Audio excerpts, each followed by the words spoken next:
Welcome back to the KWCH Origins Show. Thrilled today to be joined by one of the greatest athletes Kansas or any state has produced, Jackie Stiles out of Claflin. Jackie, how's it going this afternoon?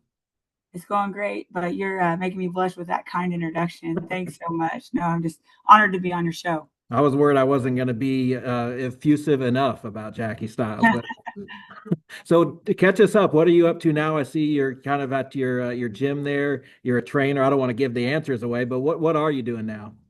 Yeah, well, I'm extremely happy. I live in Springfield, Missouri. I got to play college basketball here, from Missouri State for 4 years. Had an amazing career just because of the fans and the community support. They just made it so special. And when I got out of college coaching, which my last coaching job was at Oklahoma, I was like, where can I give back? And I was like, you know what? I want to give back to Springfield that, has given me so much. So I decided to open my own business. It's a personal training gym. It's called Next Gen Fitness. We're actually a franchise, but they're based out of Texas. And so I'm the first in Missouri, but fitness has always been a huge part of my life. I always say, you're one workout away from a good mood. And, it's just, if people ask me if I worked out, I said, well, did you eat? Did you breathe? And so it just definitely aligns with me, the fitness aspect. And then I also do camps. I do clinics all around Kansas and Missouri. Mainly, I'll go everywhere, but that's my main business. And it's fun for me to stay around the game because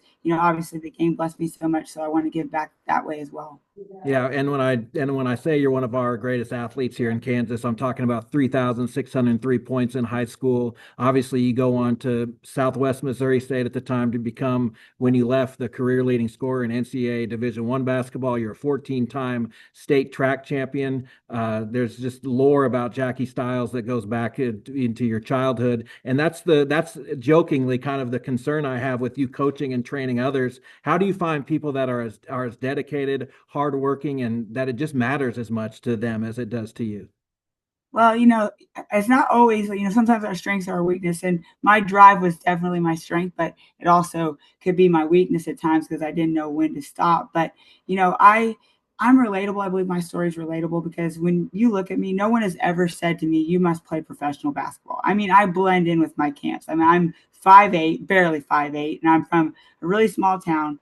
So I believe that kids that I work with, if they, see that I could do it, if I could reach the highest level in the WNBA, why can't they do it? And, it's been fun. Obviously I've been blessed with God given talent and ability and I tried to maximize it, but, I can teach them through, my workouts and the different moves, that were effective. So it's just really good alignment for me, working with kids to dream big. I always say, if you can believe it, and truly believe it, even when, times are hard. I told my second grade teacher I was going to play professional basketball. I mean, WNBA didn't even exist, but I just believed that somehow basketball was how I was going to make a living, at a very young age. And, I worked for it and then I had amazing support that, that's the only way you accomplish something like that. So I always say, you got to believe in it, you got to work for it. And then you have to have the most incredible people, supporting your dream. How do you kind of channel that enthusiasm, that passion in everyday life, just getting up out of bed in the morning? I imagine you feel something like that. Maybe you don't. Maybe it takes you a little bit to get going as the rest of us do, but just from day to day, how do you channel those strengths slash, I don't know if anyone would call them weaknesses, but the things that Yeah. you do so well? Well, for the longest time, I thought playing at Missouri State might have ruined my life because it was a storybook career. We made a Final Four. Everybody thought it was an impossible dream. Back then, there wasn't. It was always like the Yukon, the Tennessees, and it was really rare for I guess like a mid-major team since we made it. Which this is really, I'm dating myself. It's been 25 years since we made that Final Four run, and there has not been a mid-major team since make a Final Four run. So that's how hard what we did was. And I was like, just the fan, just it was electric. We sold out, arenas. And I'm like, what is going to compare to this in my next chapter of my life? And of course, I got to play, in the WNBA for a couple of years, but still that didn't compare. But finally, I feel like I'm really aligned professionally. Like I love what I do. I get to see lives transform through fitness. And a lot of people who don't know me, that's always been a huge part of my life. I always said, yeah, you can get better at skills, but you also be in the best shape of anybody on the court. And that was one thing I could control. So I always tried to be in great shape, as a basketball player. And then that love of fitness is just, transferred to that. And, I'm very passionate about what I do now, and it's just been a great fit. And then of course I get the basketball camps on the side, and what I've learned is athletics teaches you so much.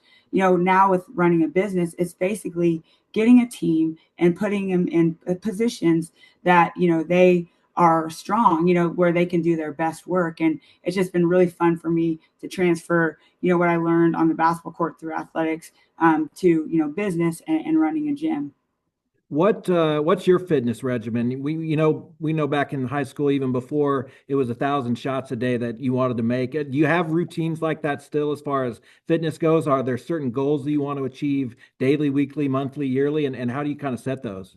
Yeah, you're gonna think I'm nuts, but my my step goal daily is 30,000. So Wow. I need a shirt that says "Need moderation." I just cannot do anything in moderation. It's all the way or nothing. 1,000 makes a day. Now it's 30,000 steps, and I was upset because on my Garmin watch it says that I'm above 99.9% of users. I'm like, well, who's beating me? Who's beating 30,000 steps? So I still also have that competitive drive as well. But yeah, I definitely that's one of my goals. And then another thing I've kind of become obsessed with is pickleball because it's one sport that I can kind of compete in that my body still allows me to compete because I've had 19 surgeries and so I'm pretty beat up. But I've become obsessed with pickleball. It's just been a really fun sport for me. Why did it matter? And maybe it still matters. It sounds like it does still matter for you to be the best and for you to win at everything you do. I don't know where I've always wondered, like, was I born with that competitive drive? Did I learn it from my family? We're all, very competitive, but just something ignites in me. But as an adult, like I've had to learn to kind of tailor it, to kind of simmer it down a little bit just because I want to have some friends left. When I just get so intense sometimes in pickleball and it's really not against anyone else. I always want to be a great teammate, it's just me and, wanting, having such high expectations for myself. I don't know. I've always been that way, but also my family, they're just so inspiring. I mean, I always say I'm the underachiever. I have two brothers and a sister, and, my brother that's next in line is a general surgeon saving lives. My sister's also a general surgeon, and then my brother so high up in Cargill Beef or works for a beef company, I forget his title, and then he has like 10 Airbnbs in Wichita. So and my dad has won a record eight straight state titles in the state of Kansas. That's hard to say with all those S's, but and my mom worked 2 and 3 jobs, so I could have these opportunities. So my family has just inspired me to always give my best and be better. Yeah, the 1,000 makes thing. Um, what was the last make? Were you shooting from half court on the last, or like I'm done with this? It's got to be a layup. And I gotta imagine you didn't stop at 1,000 a lot of times. Is that right?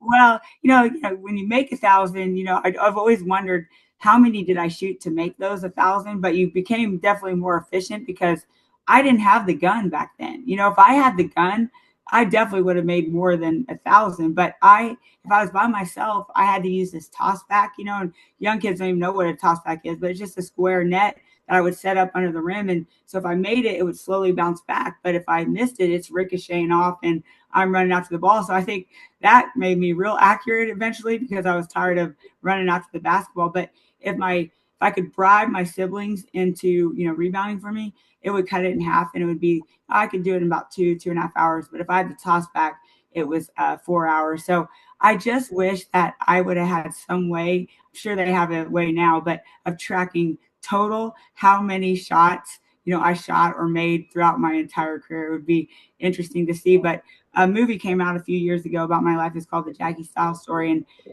video, we didn't have cell phones. I'm really dating myself, but we didn't have cell phones then. So I had not seen a lot of the footage. And one of my favorite clips is my sister is rebounding for me. And see, she's like 9 years younger than me. I'm the oldest. And she literally just looks so annoyed. That's the last place that she wants to be, to stand there and rebound while I made 1,000 shots. But there's a clip of her doing that. And, just like I said, I wouldn't have done any of those things that I did if it wasn't for the most incredible people, who sacrificed and supported my basketball dreams. Yeah. What do you remember most about your high school experience? I asked that because you did get to play for your father, like you mentioned, who's still out there just winning everything. So was it playing for your father? Was it playing for sports?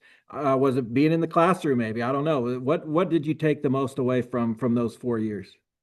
Well, unfortunately, I actually did not get to play for my dad back then. Okay. He won all those state titles without me. He's just I unfortunately didn't win one, but my sister won two state titles in basketball. But he was my coach definitely all growing up. Like he coached the varsity boys, but I would follow him to the gym and he would show me a fundamental and I couldn't wait to show him that I could master it. And I would ride the bus, with the guys to the games. I just couldn't get enough of it. So he's definitely my coach, but he coached the varsity boys when I was in high school. But I really have to say one of the most memorable experiences and something I'll never forget was the state track meet. And it was just electric. And not very many states did this where all classes ran at, one venue, which was at Wichita State at the time. And, I had never performed in front of over 10,000 people. And I'll never forget, I just love that announcer's voice. It gives me chills even think about it. But it was really the last thing I did as a high school athlete in Kansas. And I'll never forget, he had the whole stadium stand up and bring me down the last stretch, the last 100 meters of my 800. And that was the last race that I competed in. And it just to this day gives me chills thinking about that environment and the people all standing up and bringing me home in my last race. And I would say I wouldn't be where I was today if it wasn't for the state of Kansas and all the support they gave me. Growing up in Claflin, tremendous support, and just the whole state got behind me and helped me do what I did. I read in a story that Joanna Chadwick wrote about you a couple years ago, I think that since there wasn't a restaurant in Claflin, that when coaches came to your home, that your mom cooked for them. What was her specialty? Well, it was crazy. I had 18 home visits in 19 days. And so, I mean, if I had like 10, I was doing two sports at the time, it's the fall. And so I was doing tennis and cross country. So if I had one of those meets, they would come to that and then to my home. And then, there isn't a restaurant. So my mom was determined to cook for every single one of these coaches. And it still makes me cringe just a little because, most people who are basketball fans know Gino Auriemma. And so he made a home visit at my house. And so my mom has this grand idea to make her spaghetti and meatballs. Now, I love my mom's spaghetti and meatballs, but I mean, Gino has probably had the best Italian food in the world, and my mom's German. So, I don't know if hers compares, but he did eat it. So I remember she made that and her famous cheesecake, but she was always famous for her cheesecake. It's always requested. She is a very, very good cook. I'm just giving her a little bit of a hard time of picking spaghetti and meatballs for Gino, but somehow we survived. And actually the community, kind of helped out and they would come over and bring casseroles and different things so they could help my mom keep up with cooking day after day. And then also going to our sporting events, why that was going on. It was a wild time. So I was I was told to ask by the former tennis coach at Collegiate, Dave Hawley. He remembers Pat Summitt coming to one of your Pat Summitt, of course, the longtime coach at Tennessee, coming to one of your tennis meets. Do you remember that? yes, I mean, it was just incredible. The coaches that would come, and I just want to tell a quick Pat Summitt story. It just shows the class of this incredible lady. I mean, so I went to Tennessee's camp, and that was basically the summer before my senior year, and they offered me a scholarship, but I knew like several players in my position that were all Americans that I got to know with USA basketball had already committed. So I just felt like they were not a right fit just because there was not enough basketballs to go around. There was like, Ace Clement, Tamika Randall, Tamika Catchings, all on the perimeter. And so I ended up telling them no kind of early in the process. But Coach Summit had said to my dad, it's like, if I can ever help in any way, help her make this decision, please reach out. Well, I am really struggling at this point. I've narrowed it to four. It was Missouri State, UConn, Kansas State, and Oklahoma. And, my dad's like struggling on how to help me make this decision. And so he called her up and he said, hey, what can I do to help her, make this decision? She said, have her sign the letter of intent, have her sleep on it. And if it feels right, have her send it in. And so I signed the letter of intent to play at UConn. I slept on it.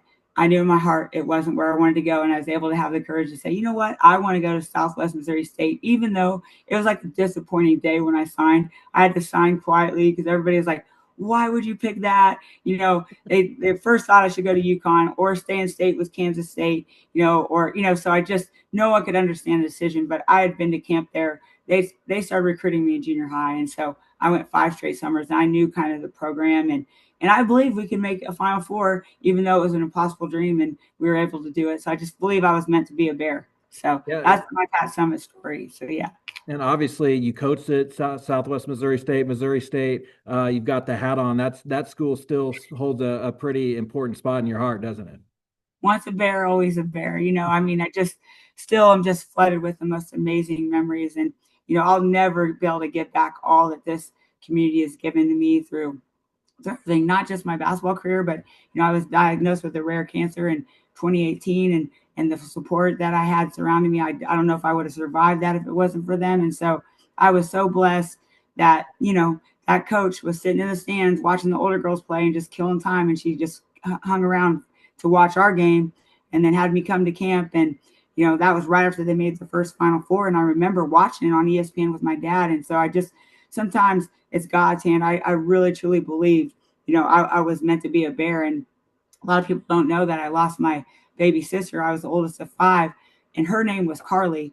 And believe it or not, my roommate, and she's now like a sister to me, her name was Carly, and we roomed together for 4 straight years where she's one of my best friends. So I just believe I was meant to be a Bear, and it'll always have a special place in my heart. How is your health now? Yeah, it's actually, knock on wood, doing relatively good. So I go every 6 months. I have a rare cancer called ocular melanoma, and it was in my left eye. But the unfortunate thing about this cancer is it can spread 50% of the time. So I always go every 6 months to get scanned with my eye and then full body to make sure, it hasn't spread. And so far, I've been, great. And I wouldn't wish cancer on anybody, but I will say that, cancer has made me better. And, anytime you go through adversity, you have to try to get control of it by how can I turn this into a positive? And, I can definitely say I am better now because of that. The diagnosis, one of the biggest things is I'm present, I'm where my feet are. I truly listen to every conversation, like it's the first time I've ever heard anybody speak. And, and I'm like, if you want to do something, why wait? None of us are promised tomorrow. So I'm blessed that I had such tremendous support to help me get through it. And I'm blessed right now that, so far my health has been good on, every 6 months when I go back and get my scans. So one of the most exciting games I think I've ever been to was when you played here in Wichita. I believe it was your senior year, that 2000-2001 season, jam-packed. I think that game went to overtime.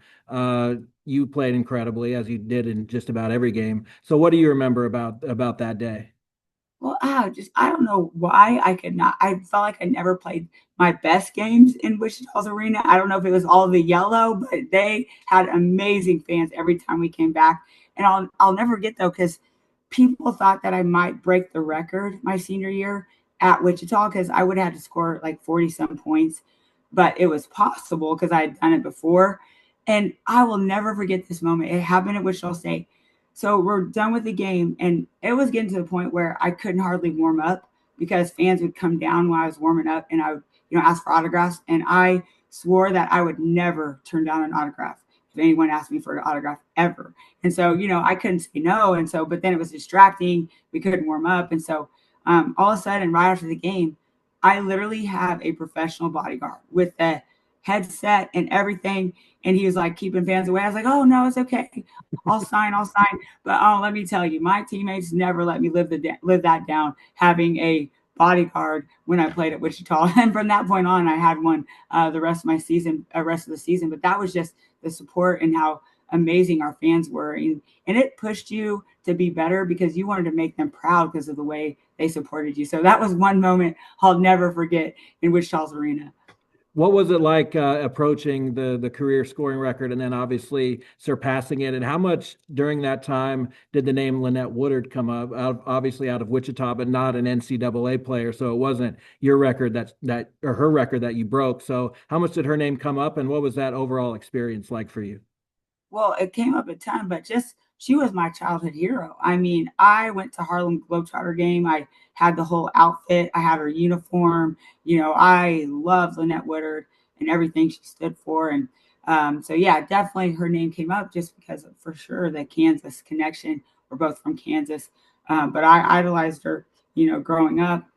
And so it was always great to, even be mentioned in the same sentence as Lynette Woodard because of, how I viewed her, as I developed as a basketball player. But yeah, Definitely phenomenal. I got to meet her. I remember my senior year at one of the national camps. She was brought in, and just she's done tremendous things for the game. But it was so much pressure. I honestly I wanted to be able to focus on. There was five of us seniors, and none of us had been to a Final Four, and that was our dream. And I didn't want to take away from our seniors' careers, and so I wanted to break it when I did because the next game was senior night, and I did not want to take away from the incredible career the seniors had. And so it worked out that I was able to break the record before senior night and kind of get the monkey off my back. So then I could, focus on our team goal of, advancing as far as we could in the NCAA tournament.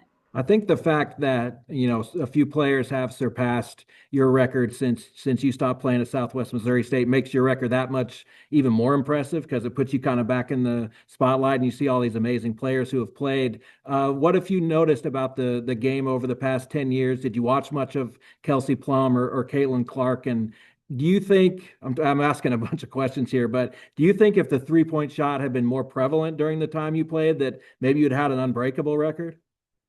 I don't know about that, but I will say, I want to say that I think I had a hand in Kelsey Plum originally breaking my record. A lot of people don't know this, but I had just taken my first college coaching job at LMU, which is in, Los Angeles, California. And I started on, I got hired like in the summer. So it's the viewing tournament time. And my very first game that I got to watch as a recruiter was I got to watch Kelsey Plum play in high school. And she was number 10. She was built very similar to me. And I saw myself in her. I was like, the way she could get to all the way to the rim, she had that pull up jumper, which she didn't see a lot. And then obviously she could hit the three, just a complete offensive player, no weaknesses. And I told my head coach, I know it's a long shot because, she's already, this is summer before her senior year. I said, I just got to try to get her on the phone. And so I was able to get her on the phone. I said, look, I never tell people this, but I'm the all time leading scorer and I want to help you break my record because I literally truly thought, she could do that. And I want to say, like, maybe I put it in her head that she was good enough that she could do that. And then she was able to do it. It's so fun for me to watch because she worked so hard. I mean, she earned it. Obviously, she's not very big, 5'8". So what she could do on the court was incredible and takes hours and hours of practice day after day. So I definitely celebrated her. And then the cool thing was also with Caitlin Clark. So, Missouri State wrote me my first letter in junior high. And I remembered the power of that. So, as a mid-major school, you have to really recruit a lot harder than some of the Power Fives. And so I would go into middle school gyms. And Kelsey Plum was Caitlin Clark was interviewed in a national article. She said, who was the first school to recruit you? And she said, Missouri State, because I saw her play in middle school. And I'm like, wow, she's special. I mean, I had no idea she'd end up being what she was, but you could tell from a young age she was really special. She's going to do great things.